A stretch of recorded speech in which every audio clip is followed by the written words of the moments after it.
Perkenalkan, saya Vidya Ifah Alami. Di sini saya akan melakukan pemeriksaan klinis neurologis yang terdiri atas status kesadaran, tanda meninggal, dan pemeriksaan nervus cranialis.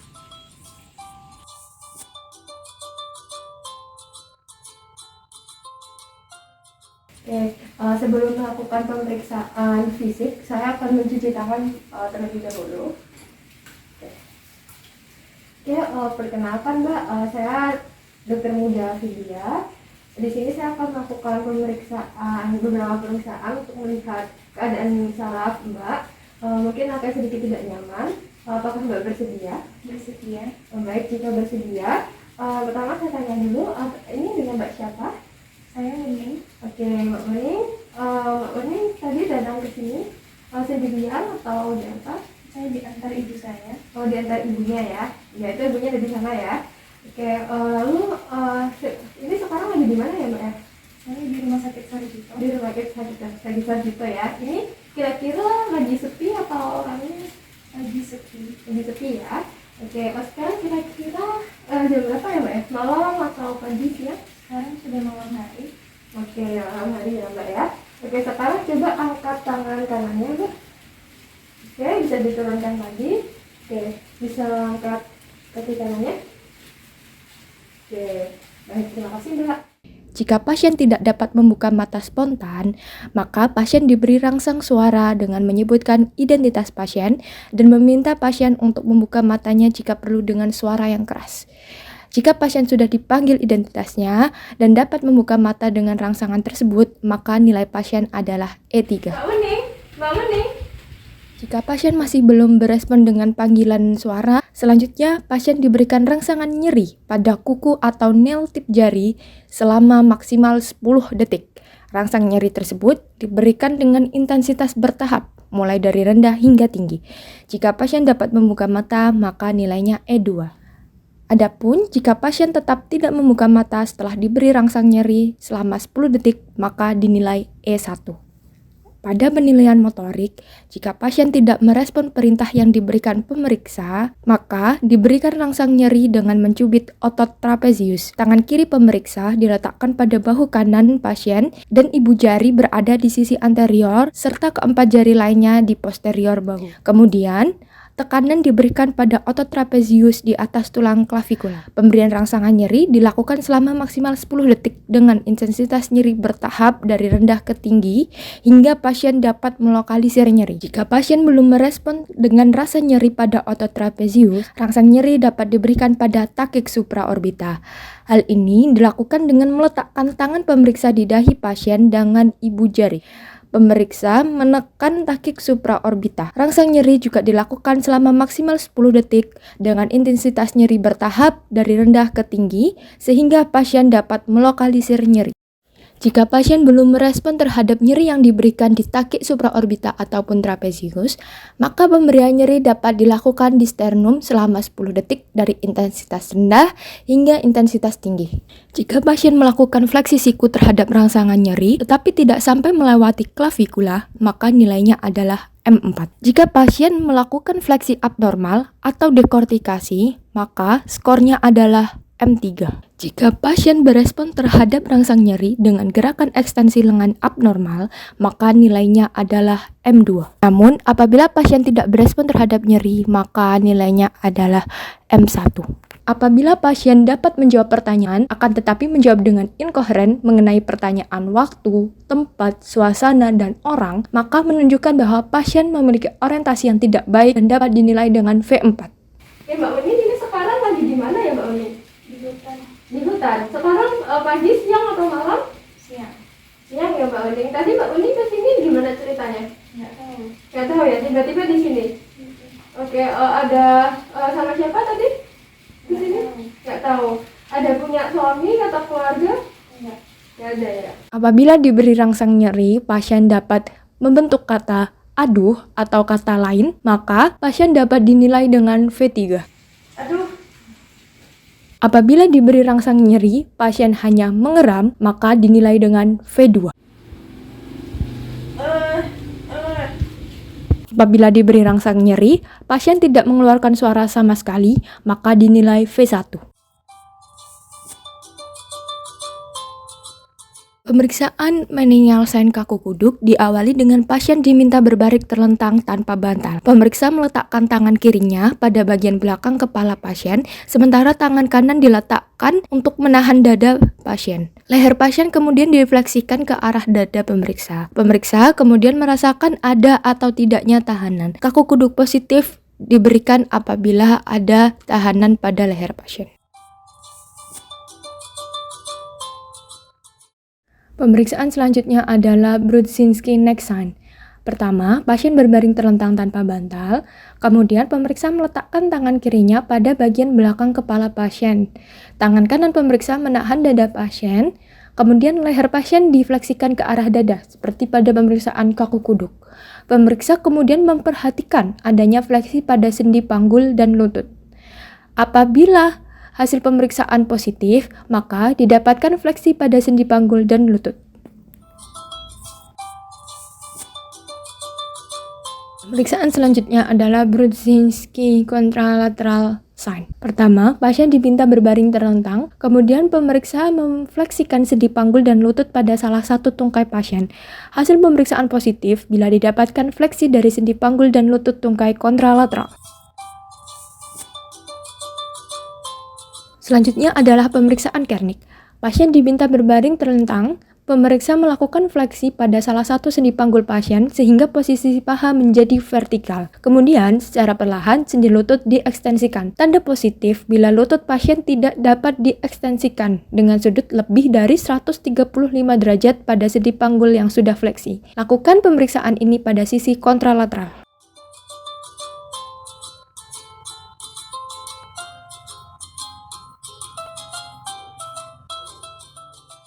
Sesuai dengan fungsinya, pemeriksaan nervus olfaktorius atau nervus 1 dapat dilakukan melalui tes pembauan. Pemeriksa memastikan tidak terdapat sumbatan atau kelainan pada lubang hidung pasien. Kemudian, pada keadaan mata terbuka, sebaiknya pemeriksa mengenalkan jenis-jenis bauan yang akan diperiksa pada pasien. Kemudian, pasien diminta untuk memejamkan matanya dan diminta untuk menutup salah satu lubang hidung dengan jari tangan. Sebaiknya, pemeriksaan dilakukan terlebih dahulu pada lubang hidung yang dicurigai terdapat kelainan. Pasien diminta untuk mencium bau-bauan tertentu melalui lubang hidung yang terbuka dan menyebutkan jenis bau yang terdeteksi. Pemeriksaan yang sama dilakukan pada lubang hidung yang lainnya. Pasien diminta untuk menutup salah satu mata dengan tangan atau dengan penutup mata. Pemeriksaan dapat dilakukan dengan atau tanpa kacamata ataupun lensa kontak. Pemeriksa berdiri pada jarak 1 meter. Kemudian, pasien diminta untuk menyebutkan jumlah jari pemeriksa. Apabila pasien dapat menyebutkan dengan benar, maka pemeriksa mundur ke jarak 2 meter. Apabila pasien dapat menyebutkan dengan benar, maka pemeriksa mundur lagi ke jarak 3 meter. Pemeriksaan yang sama dilakukan pada mata lainnya. Jika pasien tidak dapat menyebutkan jumlah jari pemeriksa pada jarak 1 meter, maka pemeriksaan dilanjutkan dengan melihat lambaian tangan pemeriksa. Jika pasien tidak dapat melihat lambaian tangan pemeriksa, maka pemeriksaan visus dilakukan dengan meminta pasien melihat ada atau tidaknya cahaya yang berasal dari penlight pemeriksaan. Pemeriksaan yang sama dilakukan dengan mata yang lainnya.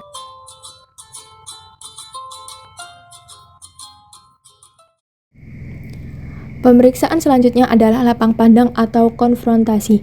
Pasien diminta duduk pada jarak 50 cm dari pemeriksa dengan ketinggian mata yang sama dengan pemeriksa. Pasien diminta menutup salah satu mata dengan tangannya. Kemudian pemeriksa juga menutup matanya yang berhadapan dengan mata pasien. Jika pasien menutup mata kanan, maka pemeriksa menutup mata kiri. Pasien diminta melihat ke arah mata pemeriksa. Kemudian pemeriksa meletakkan jari telunjuknya sejauh mungkin dari lapang pandangnya pada 4 arah mata angin, yaitu timur laut 45 derajat, tenggara 315 derajat, barat daya 225 derajat, dan barat laut 135 derajat. Jarak pandang antara pemeriksa dan jarinya harus sama dengan jarak pandang antara pasien dengan jari pemeriksa.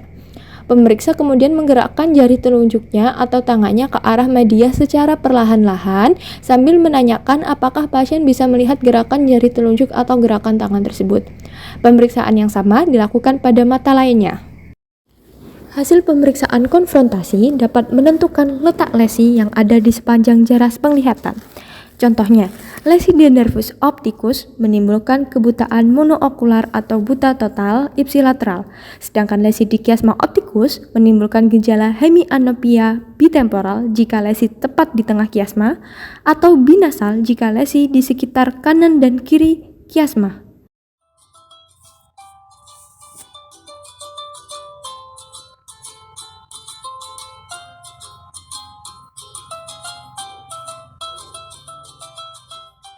Pemeriksaan buta warna atau pemeriksaan penglihatan warna dilakukan dengan meminta pasien untuk menutup salah satu mata, kemudian pasien diminta untuk menyebutkan warna objek yang diberikan oleh pemeriksa. Pemeriksaan yang sama dilakukan pada mata lainnya.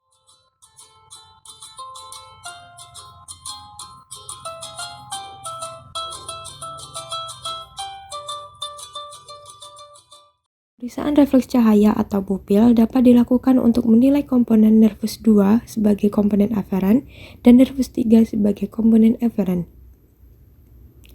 Pemeriksa melakukan inspeksi terhadap bentuk, posisi, kesimetrisan, dan ukuran pupil pasien.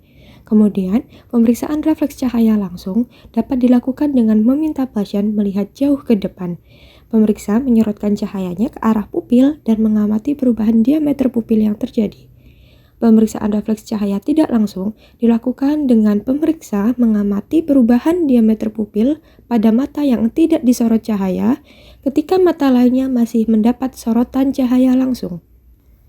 Teknik yang dilakukan dapat berupa swinging light test, di mana pemeriksa memberikan stimulus cahaya pada mata 3-5 detik sampai respon pupil stabil. Kemudian, cahaya penlight dialihkan atau diayunkan dengan cepat ke mata yang satunya. Hasil pemeriksaan refleks cahaya dapat berupa positif cepat atau reaktif apabila pupil mata mengecil dengan ukuran kurang dari 2 mm atau yang biasa kita sebut miosis.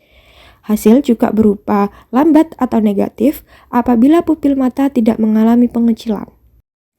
Apabila terdapat refleks cahaya direct negatif, sedangkan refleks cahaya indirect positif, maka kerusakan terdapat pada nervus 2.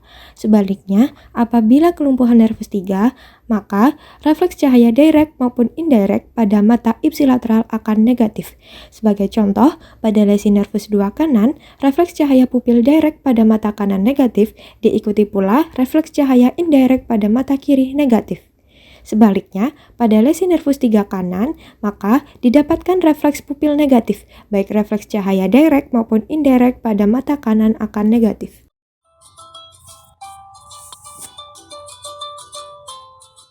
Pemeriksaan akomodasi dilakukan dengan meminta pasien melihat jari pemeriksa. Awalnya, jari pemeriksa diletakkan dari jarak yang agak jauh dari wajah. Kemudian, pemeriksa mendekatkan ke arah wajah pasien. Pasien diminta mengikuti gerakan jari pemeriksa. Perhatikan perubahan ukuran pupil yang terjadi. Respon normal, pupil akan miosis disertai adanya konvergensi kedua mata.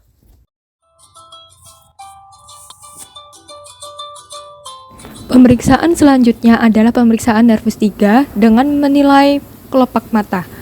Pemeriksa menilai lebar celah mata atau visura palpebralis kanan dan kiri. Kemudian, pasien diminta untuk melakukan gerakan menutup dan membuka mata tanpa disertai tahanan, dan pemeriksa mengamati ada tidaknya pertusis selama pemeriksaan. Berikutnya, pemeriksaan melakukan inspeksi posisi bola mata. Perhatikan apakah kedudukan bola mata simetris. Pemeriksaan gerakan bola mata dilakukan untuk menilai nervus 3, 4, dan 6. Pasien diminta untuk mengikuti gerakan jari pemeriksa yang digerakkan mengikuti bentuk huruf H serta ke arah atas dan ke arah bawah. Pemeriksa mengamati ada tidaknya hambatan gerakan bola mata selama pasien mengikuti gerakan jari pemeriksa. Selanjutnya, lakukan pemeriksaan konvergensi dengan cara menggerakkan jari telunjuknya dari jarak yang agak jauh dari wajah pasien, kemudian mendekatkan ke arah wajah pasien. Pasien diminta untuk mengikuti gerakan jari pemeriksa dan perhatikan gerakan konvergensi kedua mata pasien.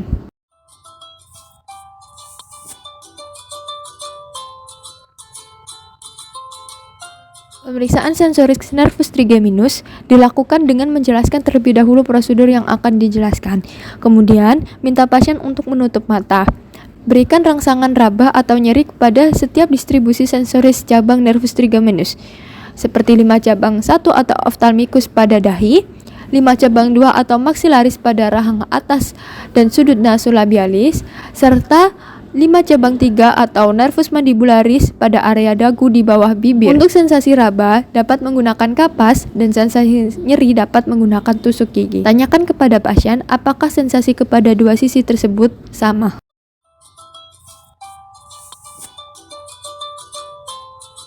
Pemeriksaan nervus trigeminus atau nervus cranialis 5 selanjutnya dapat dilakukan melalui refleks kornea.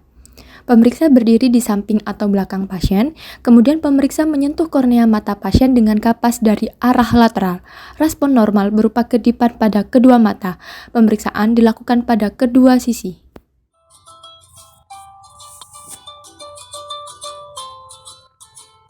Pemeriksaan motorik nervus trigeminus selanjutnya dapat dilakukan dengan meminta pasien untuk menggigit atau mengunyah.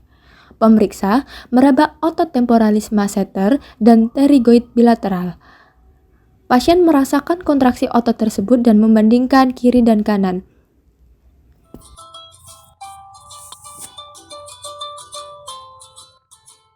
Pemeriksaan refleks rahang atau jaw reflex dilakukan dengan meminta pasien untuk membuka mulut tidak terlalu lebar dan rileks. Kemudian pemeriksa meletakkan jari telunjuknya di tengah dagu pasien dan mengetuk dengan palu refleks. Perhatikan respon yang muncul, yaitu berupa sentakan mandibula ke arah atas.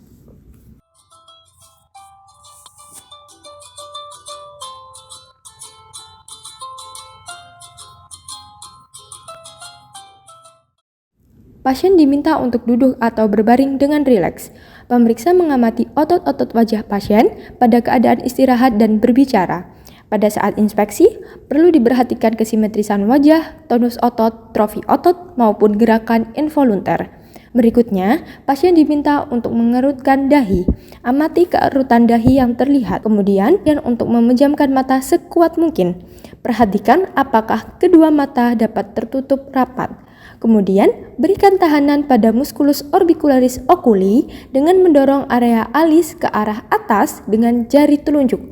Perhatikan kekuatan otot dan bandingkan kiri dan kanan. Selanjutnya, minta pasien untuk tersenyum lebar.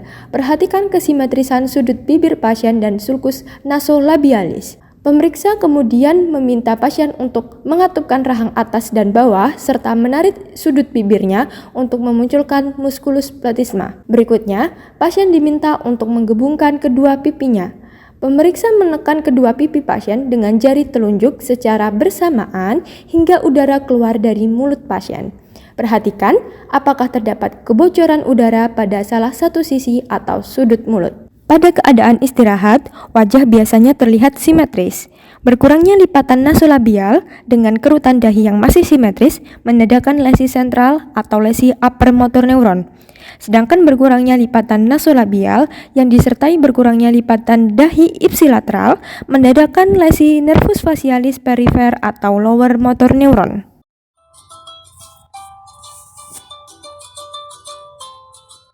Pemeriksaan fungsi sensor nervus 7 terbatas pada pemeriksaan pengecapan karena pemeriksaan ekstroseptif sulit untuk dilakukan. Prosedur pemeriksaan pengecapan hanya menggunakan substansi rasa, yakni sukrosa untuk rasa manis, garam untuk rasa asin, dan asam sitrat untuk rasa asam. Selama pemeriksaan, lidah pasien harus terjulur keluar karena jika lidah pasien berada di dalam mulut, substansi rasa akan mudah terdispensi ke area lain. Lidah dan rongga mulut harus dibersihkan sebelum pemeriksaan. Oleh karena pasien tidak dapat berbicara selama pemeriksaan, instruksi sebelum dilakukan pemeriksaan harus jelas. Misalnya, dengan meminta pasien menunjuk tulisan yang ia rasakan dengan kertas yang sudah disiapkan dari sebelum pemeriksaan. Substansi rasa diletakkan di bagian lidah menggunakan stik aplikator, terutama di permukaan dorsal satu sisi lidah. Tepatnya pada perbatasan antara sepertiga depan dan tengah lidah yang sensasinya paling mudah dirasakan.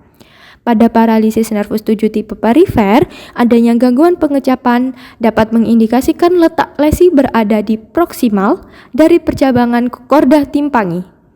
Lesi yang terletak dari distal dari foramen stylomastoideus tidak mempengaruhi fungsi pengecapan.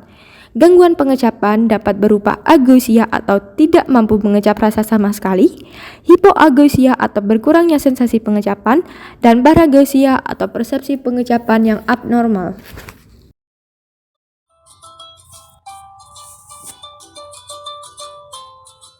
Pemeriksaan refleks orbicularis oculi atau refleks glabelar atau refleks nasopalpebral dapat dilakukan dengan perkusi dahi di area supraorbita, di atas glabella, ataupun di sekitar tepi orbita. Pemeriksaan dilakukan dengan pemeriksa berdiri di belakang pasien. Saat mengetuk, posisi tangan pemeriksa berada di atas area mata pasien. Perhatikan respon yang muncul berupa kedipan mata. Respon persisten dari refleks ini dikenal sebagai tanda Mersenne yang dapat dijumpai pada penyakit Parkinson. Pada penyakit Parkinson, tidak terjadi inhibisi setelah dilakukan beberapa kali ketukan pada dahi, sehingga mata pun terus berkedip. Tanda Chopstick merupakan kontraksi spasme pada otot ipsilateral wajah yang timbul karena pengetukan pada jalur keluar nervus facialis anterior atau nervus cranialis 7 yang ada di anterior telinga. Pemeriksaan tanda Chopstick dapat dilakukan dengan meminta pasien untuk membuka mulut namun tidak terlalu lebar. Pemeriksa mengetukkan dengan ujung jari ataupun palu refleks pada percabangan nervus facialis di depan telinga. Perhatikan respon yang muncul pada bibir pasien. Respon positif muncul berupa gerakan pada bibir. Hiperrefleksia dari tanda Chopstick juga merupakan penanda lesi upper motor neuron.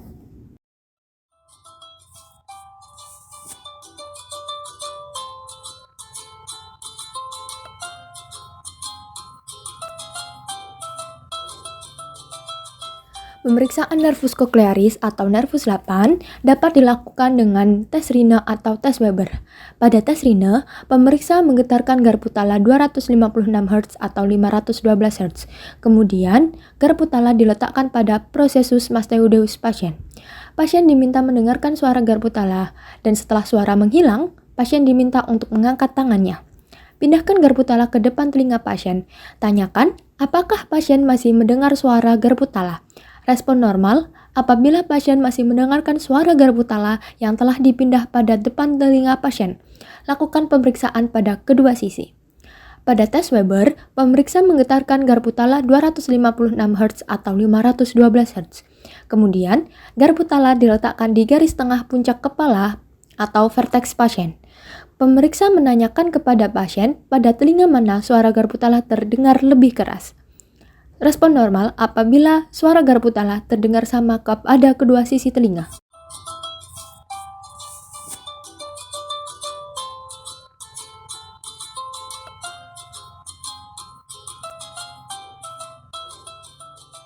Pemeriksaan nervus cranialis 9 dan nervus cranialis 10 atau nervus glossopharyngeus dan nervus vagus dapat dilakukan dengan meminta pasien untuk membuka mulut. Lakukan inspeksi pada area palatum dan faring. Perhatikan apakah terdapat deviasi garis tengah, palatum maupun uvula. Berikutnya, mintalah pasien untuk mengucapkan A. Perhatikan lengkung palatum dan konsensi uvula. Lidah pasien dapat ditekan dengan spatula lidah untuk visualisasi yang lebih baik. Kemudian, untuk melihat refleks muntah, sentuhlah bagian lateral orofaring, uvula, dasar lidah, dinding faring posterior, ataupun palatum mole dengan spatula lidah atau aplikator lain. Perhatikan respon refleks muntah yang muncul. Pemeriksaan dilakukan pada kedua sisi. Pada keadaan istirahat, kelemahan unilateral akan mengakibatkan asimetris palatum. Hal ini ditandai oleh palatum pada sisi yang lemah akan turun dan lengkung palatum di sisi yang lemah akan berkurang kelengkungannya. Pada pemeriksaan refleks muntah, refleks akan hilang pada saat sisi yang mengalami kelainan distimulasi. Hal ini dikarenakan adanya interupsi dari jaras motorik refleks muntah. Pada keterlibatan nervus vagus ataupun nervus 10 bilateral, maka palatum tidak dapat elevasi saat fonasi. Akibatnya, refleks muntah akan hilang. Kualitas suara pasien akan menjadi sengau.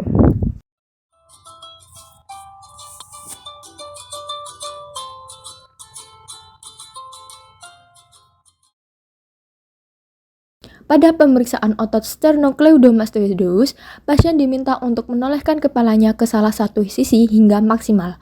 Pemeriksa berdiri di belakang pasien dan memberikan tahanan pada dagu. Pasien selanjutnya diminta untuk menoleh kembali ke arah depan sambil melawan tahanan yang diberikan oleh pemeriksa. Tangan pemeriksa yang lain melakukan palpasi pada otot sternocleidomastoideus. Lakukan pemeriksaan pada kedua arah dan bandingkan kekuatan otot pasien.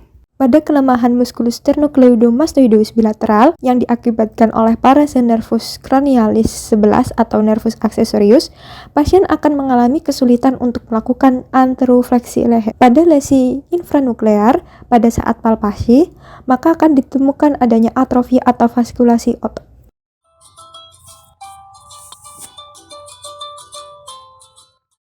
Pemeriksaan otot trapezius dilakukan dengan pemeriksa berdiri di belakang pasien. Amatilah leher, punggung, dan bahu pasien. Amati kesimetrisan ukuran dan bentuk otot-ototnya. Kemudian, berikan tahanan dengan menekan kedua bahu pasien ke arah bawah. Mintalah pasien untuk mengangkat kedua bahunya ke atas sekuat mungkin. Bandingkan kekuatan bahu kiri dan kanan. Ketika terjadi kelemahan otot sternocleidomastoideus unilateral, pada saat pasien menolehkan kepala melawan tahanan, kontraksi otot menjadi lemah pada sisi yang mengalami gangguan nervus 11. Akibatnya, terjadi deviasi ke sisi otot yang mengalami kelemahan. Pada pemeriksaan nervus trapezius, atrofi musculus trapezius dapat dilihat dengan adanya depresi atau penurunan kontur bahu dan musculus trapezius yang menjadi datar. Pada pemeriksaan kekuatan motorik, sisi yang mengalami kelainan akan menghasilkan kontraksi otot yang lebih lemah.